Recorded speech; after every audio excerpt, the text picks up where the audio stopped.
right, welcome in to Big Hitters Only. It is Thursday, Thanksgiving Day, November 27th at 9:19 p.m. We have David Ray Allen, a regular big hitter. What's up, David?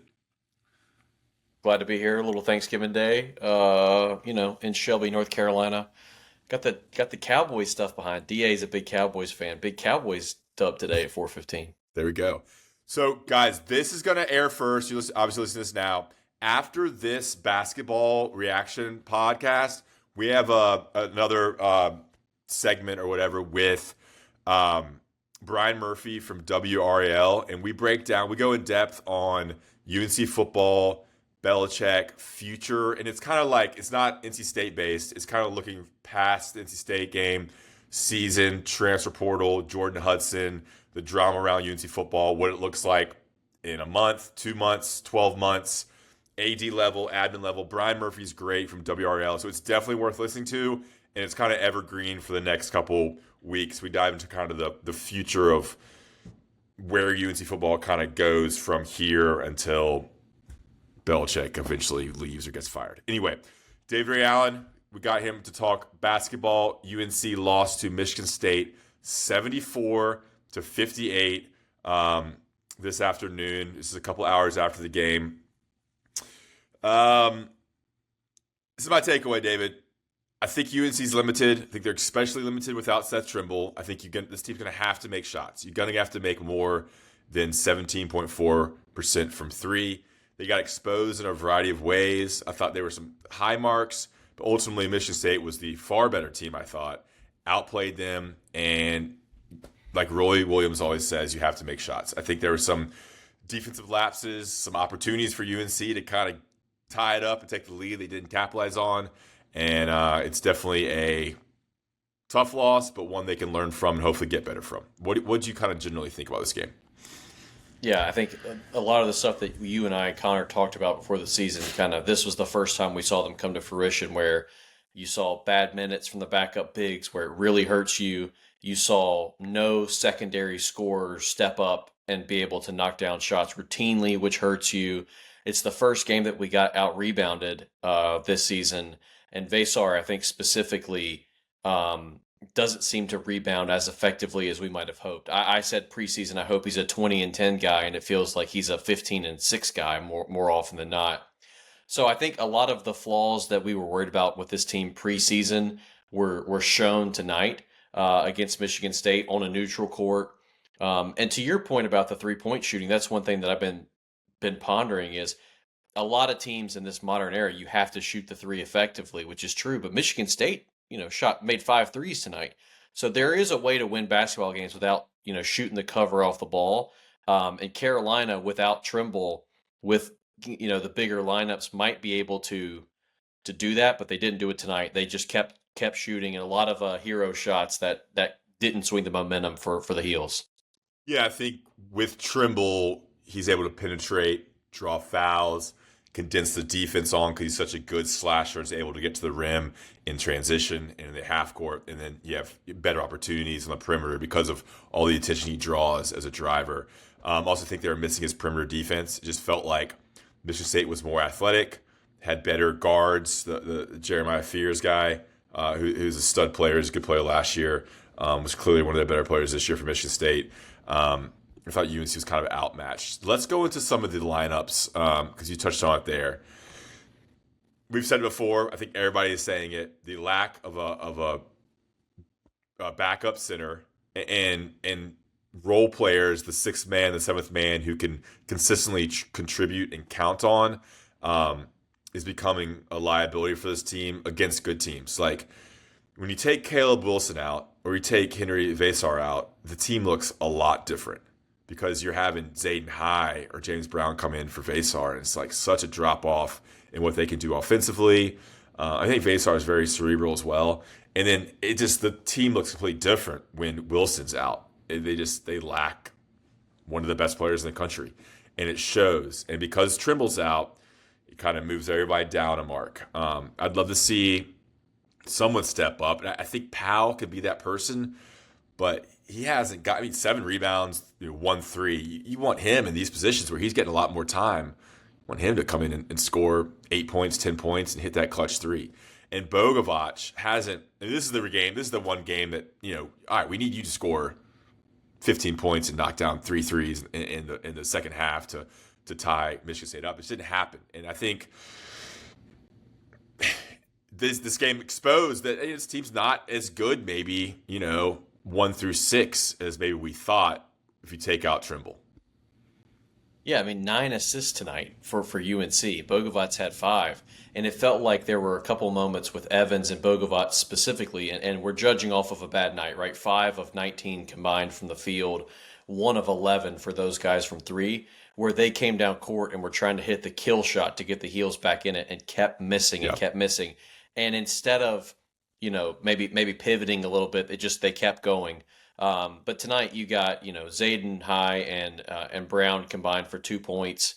I don't see right in front of me how many minutes they ended up playing, but those are the minutes where you're just trying to survive, right? Yeah.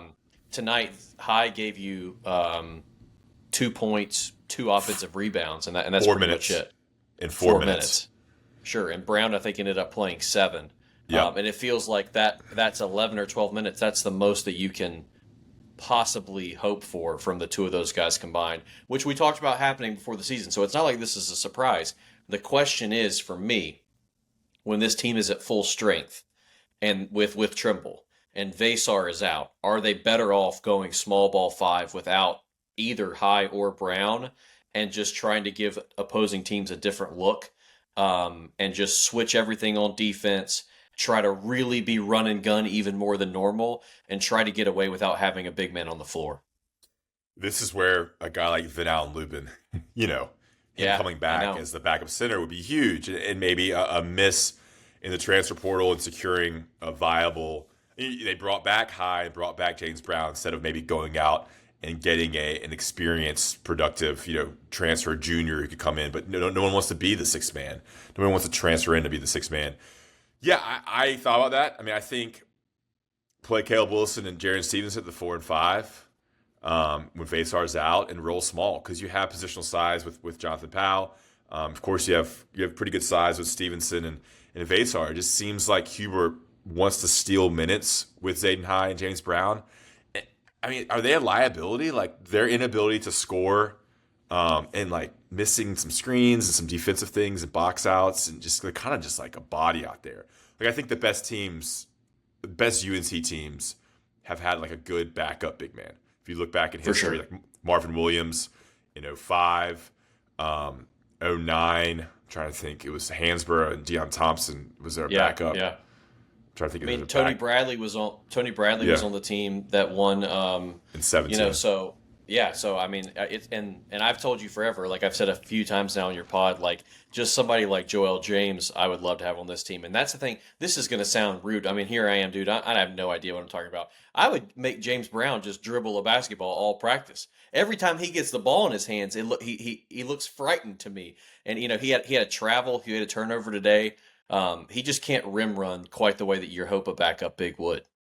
Yeah, I mean, I throw James Brown there and say, dude, you just need to set screens, box out, and rebound the ball. Like you are Watch Jackson Simmons tape, man. Watch some Jackson Simmons tape. Yeah, I mean, hell, shit, I'd take Jackson Simmons right now over some of these guys. Yeah, that's funny. So, I mean, this is going to be a constant theme, so we don't need to harp on it anymore. Let's dive into Luka here. I don't know, man. He looks, against good competition, he looks a little outclassed. Mm-hmm. The highlight tape from Montenegro, or the league he was in Europe, he looks athletic, a little bit athletic there and smooth, and you look like an NBA player against you don't know the competition. And now against an athletic team like Michigan State that has a lot of very good players, athletic players, it looks like he was stunted a little bit offensively, like driving to the lane, but then not tall enough to score, or not. He's not an athletic guy.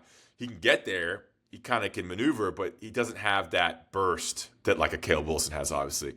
So, but then to Luka's like, all right, you got to hit threes, and we don't hit threes. If he hit 3 threes, this game is completely different. Those clutch threes in the second half, they could have tied the game, or cut to 2 or cut to 3.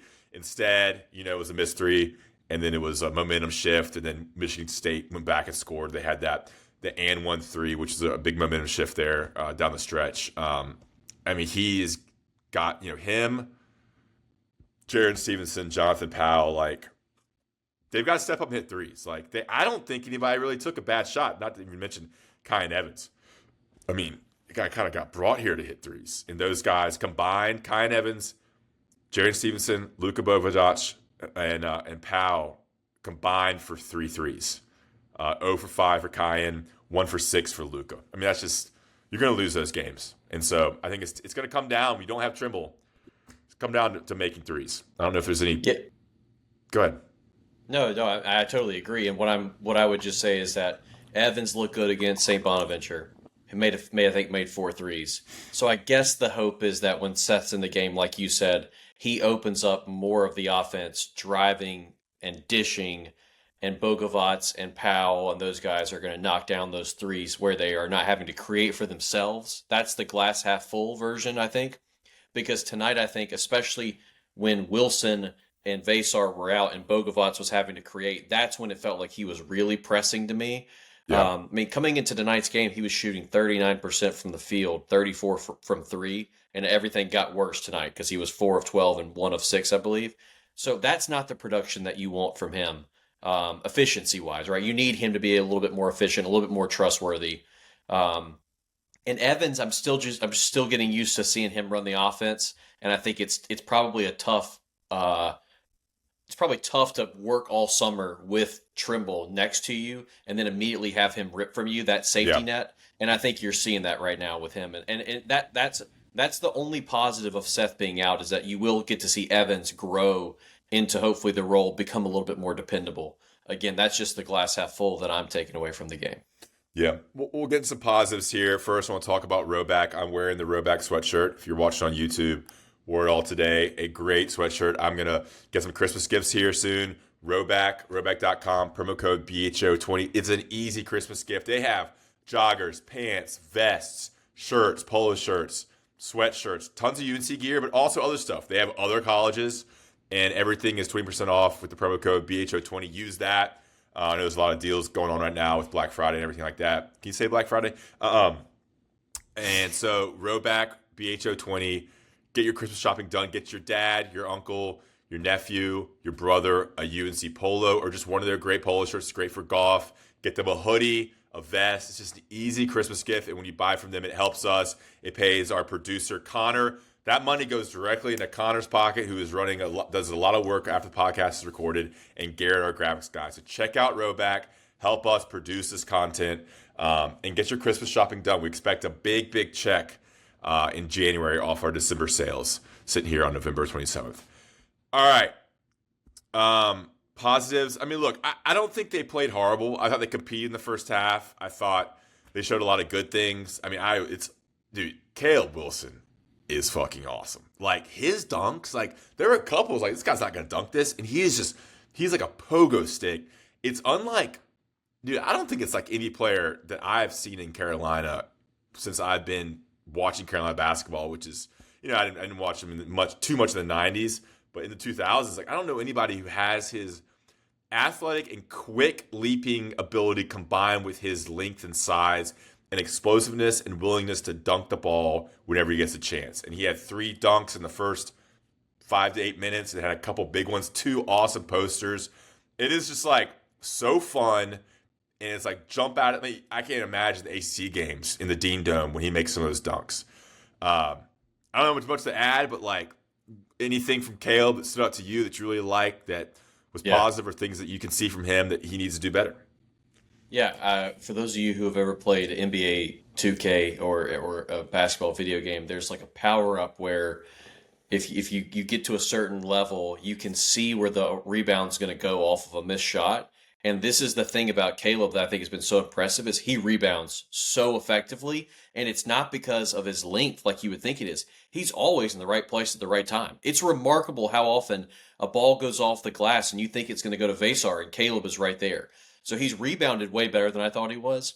And he's, just a freakish athlete. The only thing that concerns me about Caleb, and it happened tonight, is when you're down 10 and your star player is not a guy who shoots the three ball particularly well, Caleb gets a little aggressive, goes into some double teams, and has a hard time kicking out, finding where to go with it. When he has the ball and is trying to play make, he almost plays a little better off the ball, and that's kind of tough when you're down 10. Caleb wants the rock, right? So I think that's one thing that I'm kind of looking to see how this team develops going forward with him. But I mean, he's not just all that was advertised. He's way better than it was advertised. He's uncomparable, as you said, in at least 21st century of Carolina basketball. We can only say pieces of this person and this person combined is what he looks like. So I just wish he was going to be around for a few more years to get to watch him develop. But this guy is a tremendous talent, and he's only getting better as the season goes on. Yeah, I do think there's times he forces it, probably because he feels like he kind of has to, For sure. because UNC needs him to score, especially late there when he came back in. He forced some things, he made some baskets, because I'm sure he feels some pressure to like, dude, I'm the best player, I need to score. I think the knock on him from an NBA perspective is he's gonna need to develop a couple more moves when he has the ball by himself. But he's flashed with his fadeaway jumper, getting to his spots. Like, he's shown he can do that, but adding to his arsenal and becoming a better kind of one-on-one player. And I agree, like, he needs Luka to be a threat and Kai to be a threat. So the defense is covering them, and they can they can drive and dish to him for an easy dunk. Or I didn't think UNC got out in transition much in this game, where I think this team could really thrive, and that's probably credit to Michigan State. Izzo's a great coach, and you kind of cut off the head of the snake, which is UNC's transition offense, and it's a great way to limit what they can do. Let's see what they scored in transition. 16 fast break points is what I see. Yeah, that's not bad. It didn't feel like it didn't feel like that, to be honest. Yeah. I agree with you. It didn't feel like they got out in transition, and you're totally right though about the rest of the offense around Caleb. If Bogovats and Evans and Stevenson are shooting the ball more, then tonight when Wilson is driving and Michigan State collapses on him, they're collapsing because they're less worried about those perimeter shooters, right? So if they knock down 40%, 35%, it's going to free up Caleb's ability to drive as well. So, it all comes out. All those things play together. Yeah. And Henry Vasar here, I thought he played awesome against St. Bonaventure. He's a super hard worker. He does not lack any aggressiveness or effort. I think he's very cerebral. I think that little baby hook he's done now in back-to-back games off the baseline right over his, I guess it would be his left shoulder there. That's a unblockable shot. Great move. He's a good dunker. He's exactly what UNC needed. He is oddly I think it's because he lacks lower body strength and maybe could be coached a little bit about positioning. The rebounding is just weird, how he gets pushed around or is just not strong enough when he makes contact with the ball on his rebounding. Like, Armando Bacot is a way better rebounder than Henry Vasar probably ever will be. And it's weird because Henry Vasar's taller and longer. But rebounding is more than just height. As you Absolutely. saw, that BYU player, I mean, he was 6'9" and bodying him. It's all about positioning. It's about lower body strength. It's about reading the ball and anticipating where it's going to come off. And I just feel like, I don't know if it's Vasar getting pushed off his spot, not getting positioned early enough. It's kind of weird. I think only 6 rebounds today. Like you said, like, he should be getting a lot more rebounds.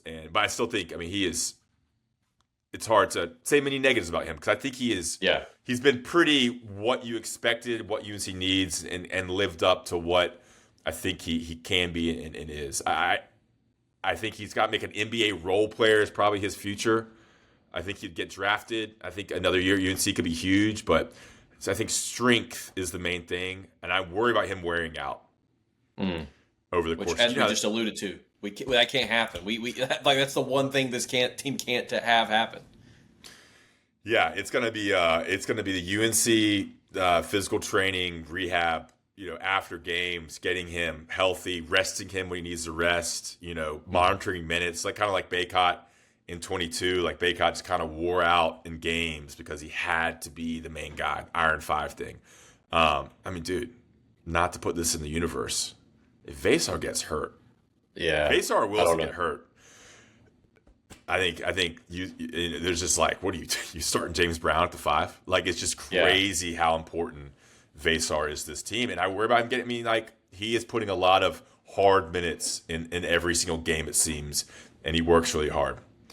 yeah, Um, and I don't want to pick nits because, but like when we're doing podcasts after 2 games, you would talk about the same things for the whole season. So just one small thing I noticed about Vasar tonight is when he contests shots in the lane, he tends to not contest and then look for the rebound. There are a few Michigan State offensive rebounds tonight where Vasar played great interior D, but then was not able to follow it up with a rebound because he contests and then kind of ducks away. So it's just something to look at. I mean, I'm sure Sean May is working with him on his rebounding.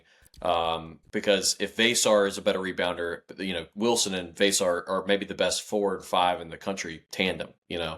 So yeah, yeah. Rebound's weird. Sorry, rebound is weird. Like, it's some people just have it. Like, you yeah, just have that intuition of positioning your body and kind of knowing where it's. It's. I don't know if it's. You can teach some things, but sometimes guys are just really good rebounders. And some it's harder for them. It's kind of an odd thing to kind of think about because you would think he'd be good, but yeah, it's positioning, it's knowing, it's reading the ball, it's boxing out, things like that. All right, what else we got? Anything else? I mean, I do like Stevenson. I think he's a great addition. Like, he'd be a great 6 man. I like him starting. Like, he's a big body. He can defend. I never feel like he's out of position. When he hits a 3, it's just like, man, that's awesome. A 6'10" guy. When's the last time UNC had a guy with that form hitting threes? And it's like we say, like, if he can become a little bit more of a scorer, if Luka can be more of a scorer, or if Kai and Evans can be more of a scorer, his team has so much offensive potential, and it will click. Like, you see this with every team, every season. Like, when it looks really good, it can look awesome. I think the 9 assists is an indicator that in this game against Michigan State, things weren't clicking offensively. And then does that go into coaching? Does that go into adjustments? I mean, did we need a more analytical basketball mind to see, like, were there things that Hubert and the staff could have done at halftime or during Michigan State's runs that would have changed, whether it be a lineup change or a certain defensive, a different way to defend or a different way to attack them that would have worked out? I don't know. You're always going to see the hate for Hubert on Twitter, and you kind of worry, like, is our staff doing enough to put these guys in position to get things done? And I think that will prove itself out either way as the season progresses, because I think this team, when everything clicks, does have a chance to be really good. yeah. The hope for me with Stevenson coming into the season, which might have been a little far fetched, was that he would be able to shoot at the clip that Harrison Ingram shot at. Where when Ingram was on the team, you never were like he's automatic, but you always thought like if Harrison Ingram gets hot, all of a sudden he hits. I don't know. He could hit 3 threes in a game. He shot 38% in his one season at UNC, and Stevenson hasn't been able to do that yet. But I do think the sky's the limit for him as a defender, being able to guard multiple positions. And I think he's one of those guys where like I'm like let's see what it looks like in February when he's had a chance to find his role on this team that's constantly changing. Yeah. All right. 23 minutes, UNC Hoops. You feel good? Any other takes you want to throw out there on this team? I mean, we're going to have plenty of No, these. We're going to have David on, Connor on, Spencer on, get Mike back on here in a little bit. I think that's pretty good on this Thanksgiving Day. I like that shirt. We want to do a little Thanksgiving talk here. All right. We'll go 5 minutes on Thanksgiving. You're in Shelby. What was your Thanksgiving looking like? Give us a quick breakdown of the food on the table when dinner was served. DA dad on the turkey as always. Got up at 6:30. Did a heck of a job. Had a little honey baked ham. You got to Smoked have turkey? the turkey and the ham. What's the turkey No, breakdown? no, just oven baked. Nothing fancy. But let me tell you, Ross, what the star of the show is. It's the sweet potato casserole. That's Okay. the first overall pick for me on the Thanksgiving sides. I want to incorporate the sweet potato casserole in my life in June and July. Why do we only save it for November and December? Huge sweet potato casserole guy. So And let's do this. and Let's do this. Let's do a draft. okay, Let's do all a right, quick draft. You get 8. You get 7 items. All right. 7. Okay, And we can't duplicate. So all everybody's right, have different fair. things. Every family does different things. So you get 7 items on your Thanksgiving. It's a power ranking of sorts where we're picking individual things, and we'll do snake draft. All All right, right. Um, and this will give us a glimpse into each of our families' Thanksgiving and what we've had over the last 30 or so years of our life. All right, so I'll let you go first, and I get 2 picks. Yeah, am I allowed to take turkey, or is this the non-meat division? No, it's anything. This is you're Tur- crafting your table. Turkey, 1-1. Give me the turkey. It's a staple. Got to have it. Wow. I think turkey, we can riff off this. I think turkey's I think it's on the downslide. Everybody's It's going. overrated. It's absolutely overrated. Why'd you pick it 1? Because you have to have turkey at Thanksgiving. I mean, that'd be like that. I mean, that'd be like us drafting, UNC athletes and me not taking Jordan 1. Maybe I'm taking Aaron Matson 1 though. I don't know. Yeah. Go ahead. Well, I'll tell you this. I did not have no turkey was on the table today. That's some classic Ross Martin stuff. What'd you eat? Hey, not my house. In-laws, not mine. Yeah. My family, we do turkey. I'll just tell you, I'm not going to pick this because I think it's kind of off the board. We had ribeye, reverse seared ribeye. You're kidding. Big, thick cut of ribeye, and some like chicken thighs. All right, I'll go number 2 pick. I think it's the stuffing. It's the dressing, the stuffing, whatever you want to call it. Today, father-in-law had made a kind of a mushroom sausage stuffing. So traditional stuffing, but you add the sausage and the mushrooms to kind of spice it up. Super moist. I think the stuffing, and it's different regionally, and families do it different. Everybody does it a little bit different. Where you're from, what your family did. My grandmother had a great stuffing, cornbread stuffing. So I'll go my second pick. I will go dressing or stuffing. I call it dressing. Number 2, man. I'll go mac and cheese. I'll tell you what, my family, super healthy. Never had mac and cheese, but I love mac and cheese, and I think it's a great pick. We had it today. I made the mac and cheese. Made the mac and cheese last night. A little garlic mac and cheese. What kind of?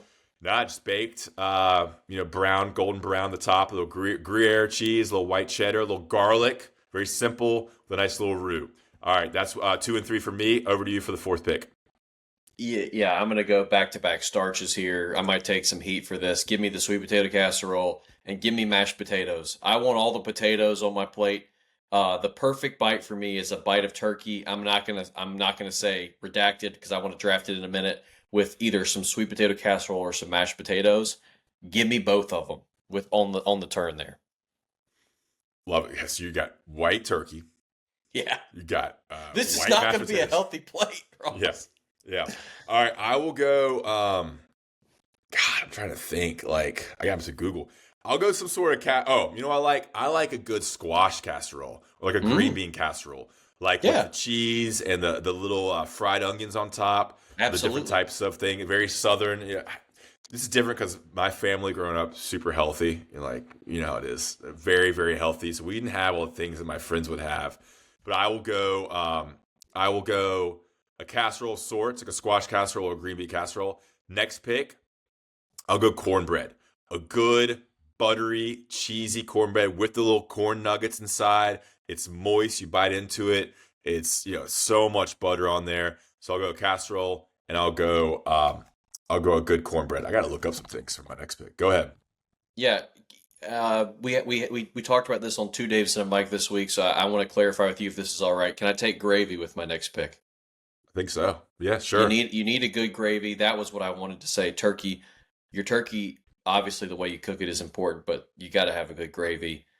Turkey with gravy, mashed potatoes, and sweet potatoes. Right now, as you said, this is a very brown plate, so I'm going to go with a little broccoli casserole. Had that here today at the house. A little cheese, a little broccoli. I actually think we do. It's either Toll House crackers or Cheez-Its on top. I don't remember but it's lights out. So I've lost track of how many picks I've taken, but that's what I'm going to go with: a little gravy and broccoli casserole. I think you have 5 picks. You had 1, then you had 2, and then you had 2. All right. I gotta take it here. So I've done 2 and 2. I'll go my 6th and 7th, my 5th and 6th pick. This is tough because it's not the best, but I think if you get it right, it brings the meal together. What am I gonna say? I don't know. Cranberry sauce. I think if you hit cranberry sauce well, it's a necessity because it's the only sweet tart thing. You add a little bit of that to the turkey, add a little bit to the dressing, and it's a much needed addition that brings out the flavors and adds that springy, bright flavor to your thing. And I will close it out with my dessert. It's tough. go classic pumpkin pie, super smooth, fuck ton of whipped cream on top, load on. Absolutely. Just came back from the in-laws and load up the whipped cream on top. All right, we'll give you. Do you have one more? I have two more. It's really quick for me. It's a corn casserole of substance, whatever. A big casserole family at this house. Yeah, You I was got to gonna have at least say. three casseroles on the I plate. Give love me it. corn casserole, and then I'm gonna go pecan pie to end it. I think it is the Yeah, premier of the pies, um, and it plays super well on a Thanksgiving day after the full little piece of pecan pie while watching the Lions Packers game. love it. And I'll close it out with a drink choice because I think it's kind of the only main time that I do this. For some reason, I just like champagne or white wine on Hmm. on Thanksgiving. I don't do that a lot. But I don't go heavy beer. I know the Allens aren't big drinkers, but dude, we crushed some champagne, some prosecco today. It's just light. It helps you once you get the turkey in you, and you're taking a nap shortly after, which we did during that first game. So I'll go a little champagne. Walk in with a bottle. It's always a baller move, and you can pop it, and you're drinking off that. We had some shrimp cocktail to start the day too. Very That's non-traditional. chaotic, Ross. Shrimp Yeah, cocktail's chaotic on it Thanksgiving. wasn't my call. It was delicious. I was crushing some Costco shrimp. All right, that's awesome. What a mix there. Anything else? Advertise your podcast. Two Daves and a Mike. Find us on Instagram, Spotify, YouTube. We just had a podcast this week. We did all callers. People called in, did their No buy way. or sells. Yeah, so we had some buy or sells. DA will be traveling this week. Shelby High still in the playoffs, so I was going Western to ask. semis. So we'll do an episode after the game on Friday night. Dad will, not me. And I'm going to be in the Blowing Rock Christmas Parade on Saturday. So for those of you in and around the Blowing Rock area, your boy's going to be there. Holler at me. What are you doing?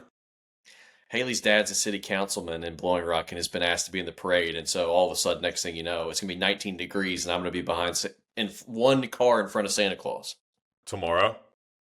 Saturday. Okay, so you go. So she's from Blowing Rock. She grew up there. From Blowing Rock, downtown Blowing Rock. Yep. Man, what a Western North Carolina family. Do you consider Shelby like Western North Carolina? Absolutely. Foothills. Yeah. Yeah. Interesting. Yeah, it's gonna be cold tomorrow. We're going to the mountains tomorrow. We're going up to Mars Hill and Burnsville area. Gonna get you a tree? We can get a tree on Saturday. We're gonna mess around in Asheville a little bit. My family and nieces and nephews are up there right now, so we're gonna meet up with them tomorrow. Yeah, it's like the high. I think tomorrow is 34 in Burnsville. Lovely. So we're getting Vicky out there for that. David, really appreciate your time on a holiday to record this podcast, guys. I hope you enjoyed this. Remember, stay on. Brian's great. I love talking to him because he's a capital J man. He has got sources. He's got the board trustee level stuff. He's got the AD stuff. He's like an investigative reporter, and he's super locked into the Bill Belichick UNC stuff because like it is a crazy story to cover because there's so many different angles. Give me a UNC football take, David. Anything, future, now, next year, 2 years from now. What do you think's going to happen? Have you seen the schedule for next year? Yeah, so we talk about a Oh lot. my Stay on. gosh. Oh my gosh. Stay on and listen to Schedule Talk. Go to Ireland and watch the first game of the season and pray that you see something there. I was gonna say I had a take, but it's too long to get off. So just go to Ireland next year. Enjoy the countryside and watch a little bit of football. We talked about what we think will happen. This is a tease. What we think's going to happen. How is this going to end? Is it end after a state game? Is it 2 years, 3 years? So stay on for that, guys. Rowback.com, promo code BHO20. Appreciate you listening. Brian Murphy, WRAL, coming up right now. All right, welcome back into Big Hitters Only. We are recording this on Wednesday, November 26th. You are probably listening to this on Friday morning. Right before this, we had David Ray Allen come on and talk UNC basketball after the Michigan State game. Who knows what happened against the Michigan State Spartans? But we have Brian Murphy here from WRAL. We're going to go deep on UNC football. First, I want to mention Rowback, BHO20. Get your Christmas shopping done. BHO20 at Rowback. Anything on there for first-time buyers It's awesome stuff. Awesome stuff, Brian. All right. UNC is 4-7 right here as we sit on Wednesday at 8 a.m. Got NC State on Saturday. I think this is a kind of the worst case scenario about how the season could go, Brian. We're going to dive into a lot of different things. I mean, you lose the state, you're 4-8, no bowl game, all that kind of good stuff, heading into an off season with a massive roster overhaul. Give me just a general state of the program, and we'll go all from there on your thoughts on kind of how it's gone, and what we're kind of heading into here as December rolls around with UNC football and Belichick. Yeah, I mean, I think, people saw Mac Brown went 6-6. You're bringing Bill Belichick in. The schedule's super soft. He can, cut down on the defensive mistakes, make the team a little bit smarter, and you're going to win 9 games. And even worst case scenario, he goes 6-6 and you're back in a bowl game. I think, 4-8 seemed unfathomable at the beginning of the year or at the beginning of the tenure. When you saw the roster he put together, I think, you started to get a little bit worried. And now here we are, and it looks like, I've been keeping track. There's 101 guys on this roster. How many of those guys are going to be back? And you just look at maybe there's going to be another complete roster rebuild. Obviously, a lot of guys are signed, and National Signing Day, at least the early one, is December 3rd. So as soon as this game's over, I mean, the calendar's going to flip. They're going to start building a new roster. I think we're going to hear about a lot of guys getting in the portal, not just at North Carolina, but all across the country, even though the portal doesn't open. Like, the season might only be getting busier here in December. But I think, if you're a North Carolina fan, certainly I think you thought that Bill Belichick was going to improve on what Mac Brown did, not decline from what Mac Brown did. And now all of a sudden you're facing another massive roster rebuild. Where to begin? Yeah, it's going to be a massive roster overhaul. Let's step back a little bit. I mean, it's just so much drama with everything on the outside. There's been so many negative articles written about UNC. Everyone's attacking him and the UNC program because it's kind of a joke of how this season ended and how his tenure has been so far. There's so much outside noise.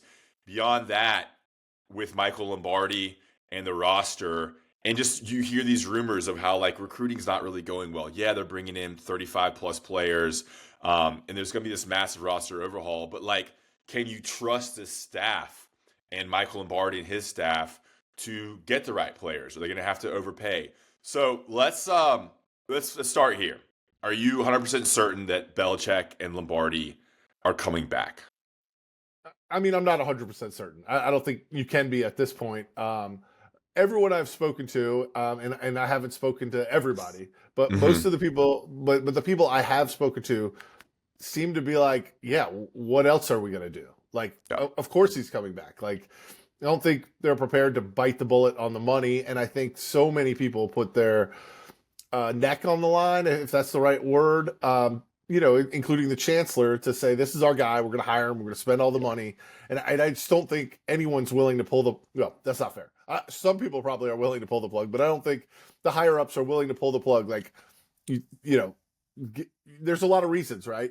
Give him a full off season. He's accustomed to college football. It takes time for his system to work. You can talk yourself into the next year will be better. Not sure those people have seen the schedule. I think you can talk yourself into next year will be better. The one part that I've said all along, I don't think he's getting fired. I don't think he's getting let go for anything that happens on the field. If there's some massive scandal off the field, it's a different story. We can talk NFL in a bit, but I do think the drip of drama is got to start grating on some people. I put this on social media, and I even asked Bill about it. The night before the Duke game, there comes out a giant story that there was a screaming match in Bill Belichick's office between his daughter-in-law and Jordan Hudson. He was massively late to the Stanford post game. He did stay and take extra questions, so I'm not complaining as a media member. I'm just saying that comes out the night before the Duke game. Then the Sunday coming up to the NC State game, probably the biggest game of the year, Jordan Hudson decides that's the right time to say that she's going to sue Pablo Torre. They clearly could have waited until the next Sunday. It didn't. I think if you're a North Carolina fan or a higher up, you're like, why does this have to, like, this is supposed to be about football. We wanted to be great at football. We didn't want to be in the New York Post and in TMZ. And that part of it, I think, is gotta annoy some folks. Yeah. It's just like, again, everything that could have gone wrong, I think, has off the field. And it's super embarrassing. I mean, I get so many texts about it from UNC fans, from NC State fans, from family members who never have ever texted me about UNC football. I'm sure you are in the similar boat, especially in your line of work. And yeah, I'm sure the majority of administrators and executives and big donors are upset because they're getting the same texts from more powerful people and the circles they run in about how embarrassing this is for UNC. Um, and so, yeah, in terms of football, every coach should get 3 years. The NIL, I think, changes the math, and the transfer portal changes the math a little bit. It used to be you got to get 4 years to get your full class of recruits in, 4 cycles of the recruiting calendar. The transfer portal changes that. I think it's now like 2 years because of how you can flip a roster. I think what the Indiana coach has done even speeds it up. And Texas A&M with the former Duke coach there, like they have come in and they've revamped the roster and they've won immediately and won big immediately. So it changes how quickly, how expectations have gone in terms of how quickly you can flip the roster. Bring that to UNC. I do agree. I think he should. I mean, I think on football wise, like you got to give him another year to see if it's going to fan out and see if you can get the right transfers in, the right recruits in. Now, the whole thing about 35 plus 40 freshmen, like that doesn't matter. Like they aren't going to play. Maybe 5 will contribute in a couple games. You may have one guy who could be a starter, but them selling the recruiting class it's empty to me. It's all about transfers. And can they bring in the right transfers? So how, based on what you're reporting, what you hear, like, how do you think they're going to approach this? Like football wise, like you got the transfer portal opening January 2nd, signing day, December 3rd. Like map this out for us and how you foresee Lombardi, $1.5 million Lombardi handling this with Belichick for the next 2 or 3 months to get the roster they need to win 6, 7, 8 games next season against that tough schedule that you mentioned. Yeah, I think one important point is, North Carolina is not alone in kind of making this decision. Maryland, Florida State, Baylor, Wisconsin. We've seen a lot of programs stay with coaches who I think in normal years may have been fired because not only do you have to replace the coach and the buyout and his staff, then you got to bring in a new staff. That's all money that could be going to the players, right? If you're going to raise $40 million to get rid of Belichick, well, that money could be used to buy a roster. It's just a new era in college athletics. And so if you do have boosters or donors who say, yeah, let's get rid of this guy, if I'm in charge, I say, well, let's use that money to get the best roster we can. And let's see if we can't win with this coach that we have, whether it's Mike Norvell or Bill Belichick or Luke Fickell at Wisconsin. So I think that's an important point. Every Lombardi does, he does those weekly podcasts with Jones Angel. But he hasn't really spoken to the media despite many, many, many requests. And so I can only glean from how he's going to put this thing together from those media appearances. And what it seems like is they're going to bring in 40 freshmen because they think they've identified what a North Carolina football player should look like and should act like and should come from. The problem with that, as you documented, is how many of those guys are going to help you next year. Looking through the roster, I mean, they're losing a lot of key players from this roster just to graduation. Andrew Simpson, Will Hardy, Marcus Allen are all gone. Cody Paysor. Kobe Paysor. It's hard to tell exactly with eligibility how many years people have left because of all these new NCAA rules. But if you just take out the redshirt seniors, the graduates, and then I went through, there's 4 true seniors on the team. At least 3 of them have played 5 years or played 4 years. And they don't have the COVID year anymore. So they're losing a lot.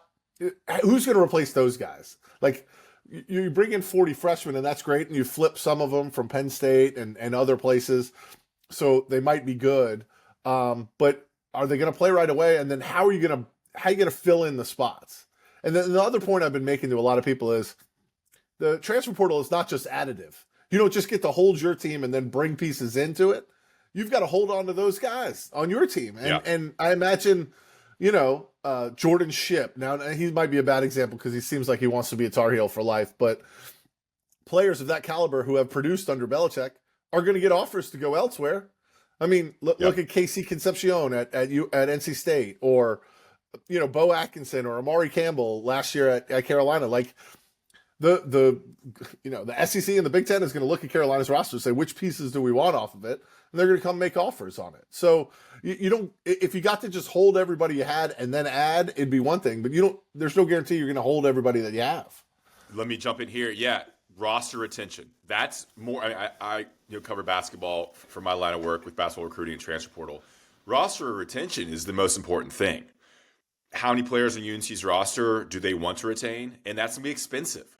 If I was an SEC or Big Ten school, I'd be coming after Jordan Shipp.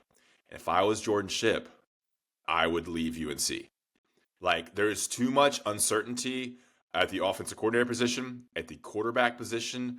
And if Jordan Shipp has NFL aspirations, and I would imagine he's good enough to get drafted at some point and make a roster, he needs to start showing NFL teams what he can do.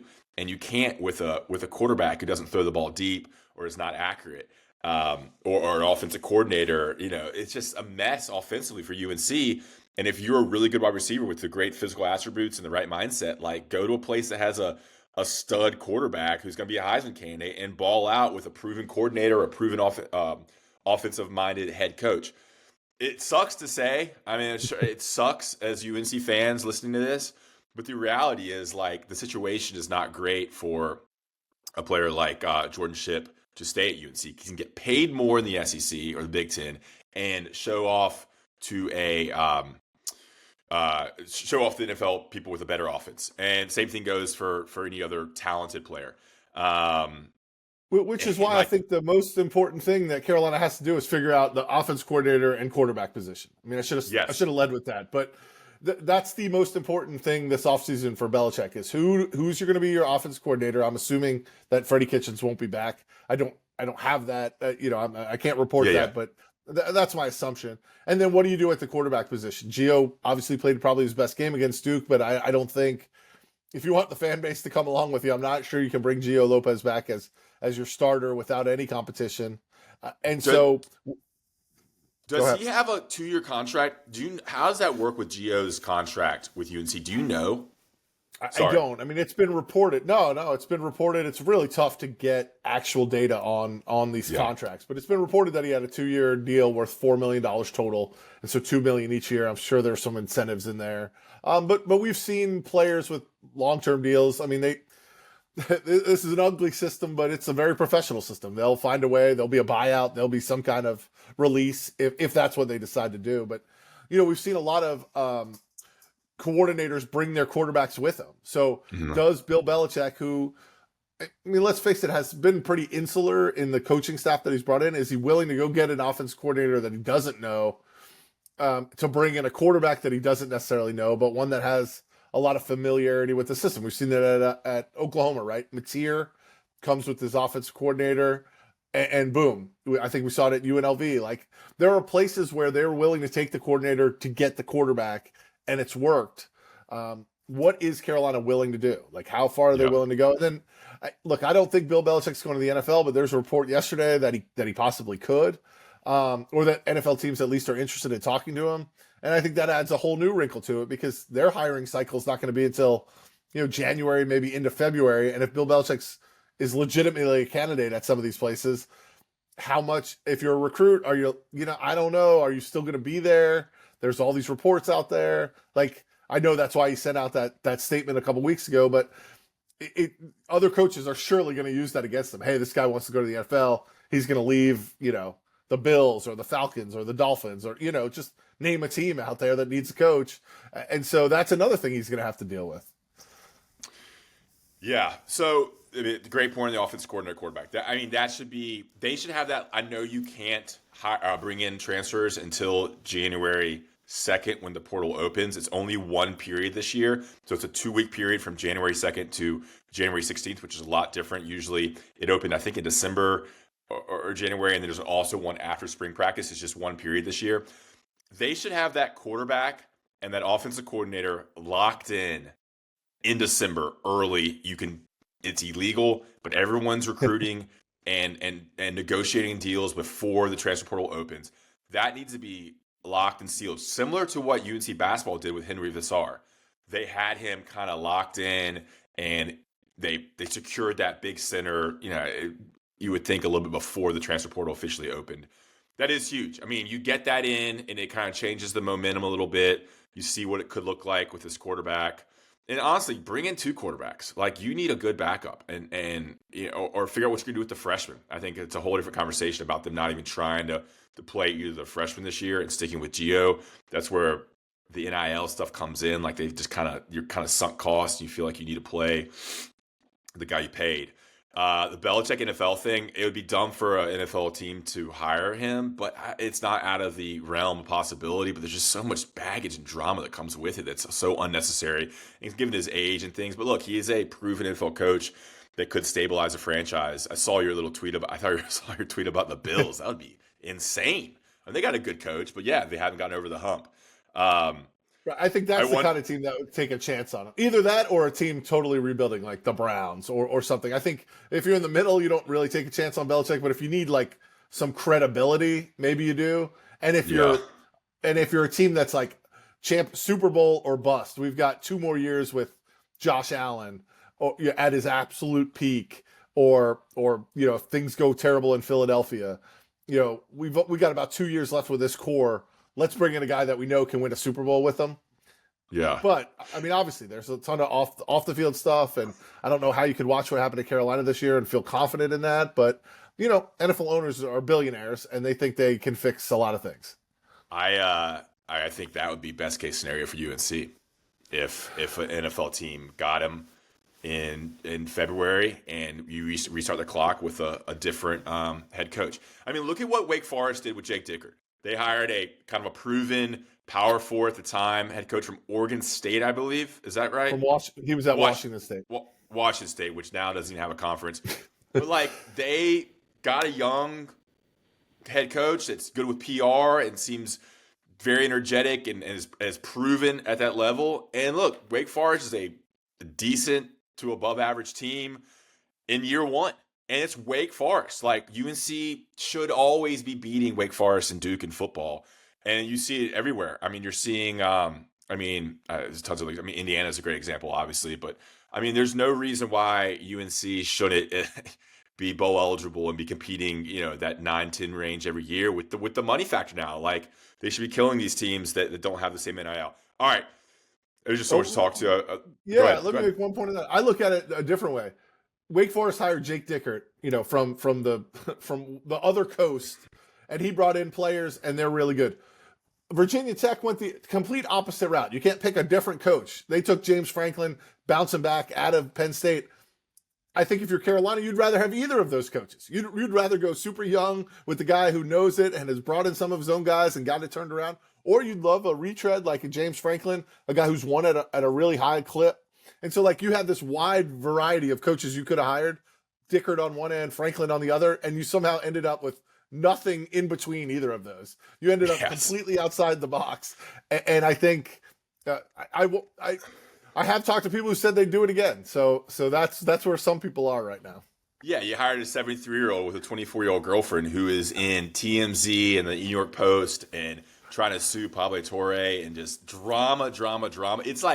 It's crazy. Do you ever step back, Brian? I texted this to some buddies last week and think about how bizarre this is when you think about Bill Belichick at UNC with this super attractive 24-year-old girlfriend that's suing these podcasters and the stuff she's tweeting, let alone it's bizarre.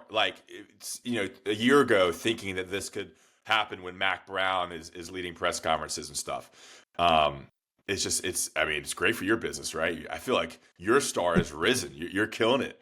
Well, I'm exhausted, but no, it's been a wild year. WRAL is working on a documentary that's going to come out in December just about this year and how this actually happened and kind of where Carolina goes from here. And in some ways it feels like, oh, 1 year, wrap it up, put a bow on it. Belichick goes to the NFL and it's all over. But I think it's going to play out again next year. And Andrew Jones made this point, and so I don't want to steal it, but about when there are no games, when there's no actual football happening, do we get back into a cycle where all the stories are once again about Jordan Hudson, or once again about Bill Belichick's personal life, or Steve Belichick's wife? Like, when there's no football to distract people like me and you, Yeah. do the stories again become all about what Jordan Hudson's doing and what is happening in the Belichick personal life? And that obviously probably wouldn't be a good thing for the school or for the program either. I got a question for you as a big J and an investigative guy. How does the fight and tirade between Jen Belichick, Steve Belichick's wife, and Jordan Hudson, Bill Belichick's girlfriend, in the coach's office, how does that get to the New York Post? So who is the source there? Is it Jordan? That's a great question, and I've talked about this with a lot of people, sort of in my world a little bit.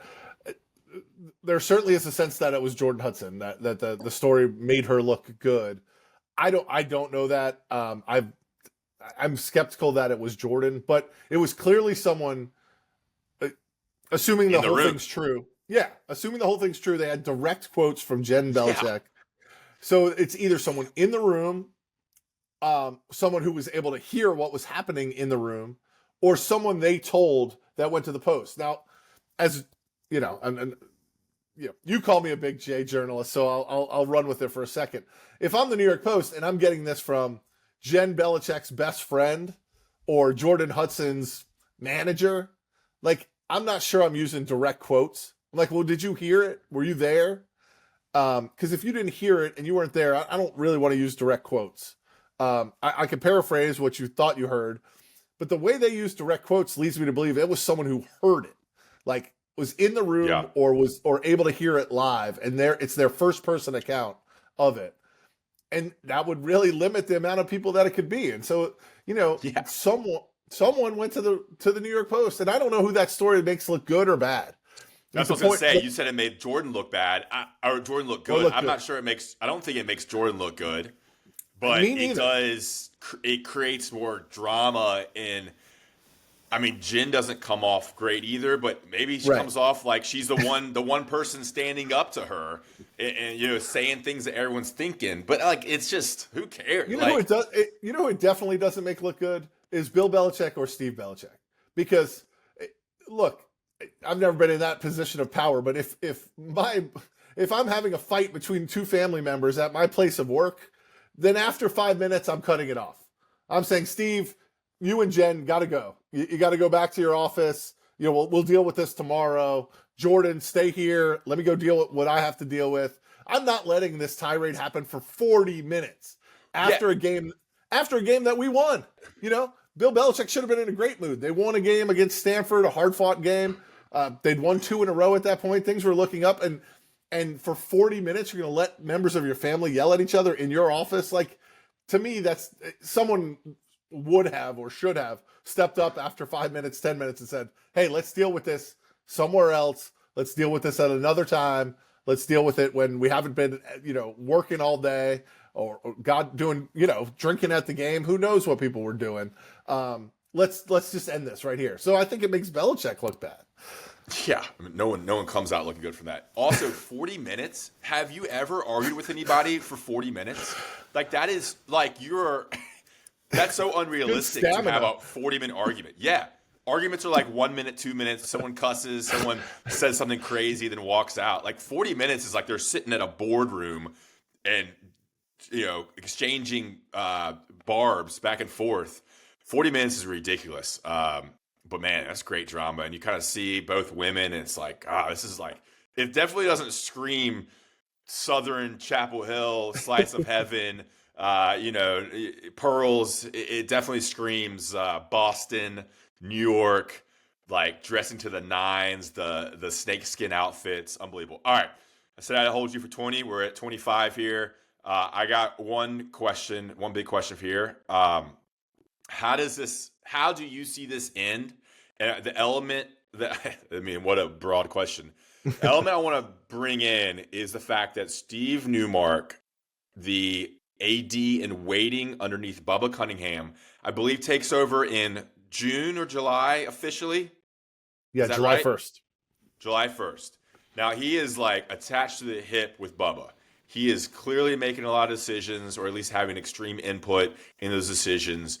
And knowing that he is about to be the athletic director, I'm sure Bubba is giving him the power to do a lot of things, or maybe it's just assumed that Steve's going to start making decisions that's going to affect his tenure. With that in mind, how do you see this playing out over the next year, 2 years, 6 months? Like, let's kind of set the stage for what we see for the next calendar year. Yeah, I mean, a couple things. Steve Newmark was on the committee. He was on the selection committee. Before he was the AD in waiting, he was on the selection committee to hire this coach. How much, I mean, I've been told by numerous people that it was Lee Roberts' decision. That in the end, this was a Lee Roberts decision. Now people were lobbying him on both sides, but if he didn't want this to happen, it wasn't going to happen. He's the one who made it happen. And so I'm not sure that the decision is a Steve Newmark, Bubba Cunningham decision when it's time to pull the plug. I think it's a Lee Roberts decision. I think, if you're dealing in probabilities like, gambling, I think the most likely scenario, Bill Belichick comes back, they overturn the roster. Next year is not very much better than this year. It may be worse. Look at the schedule. Mm-hmm. And at the end of sometime next year around Thanksgiving, we're having this conversation, and Bill Belichick, they decide to cut Bill Belichick loose. They pay him the $10 million I think that they would owe him at that point.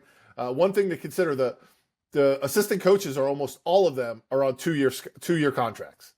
And so you wouldn't have to buy out any assistant coaches. They're either on 2 years or 1 year. So at the end of next season, you wouldn't have to buy out any assistants. Lombardi does have a 3-year deal. Belichick has a 5-year deal, but the first 3 years are guaranteed. So you'd only owe him that one additional guaranteed year. Unless you think Belichick is going to turn it around next year, I don't see how you can go. Let's say they go 4-8 this year. Let's say they go 3-9 or 4-8 next year.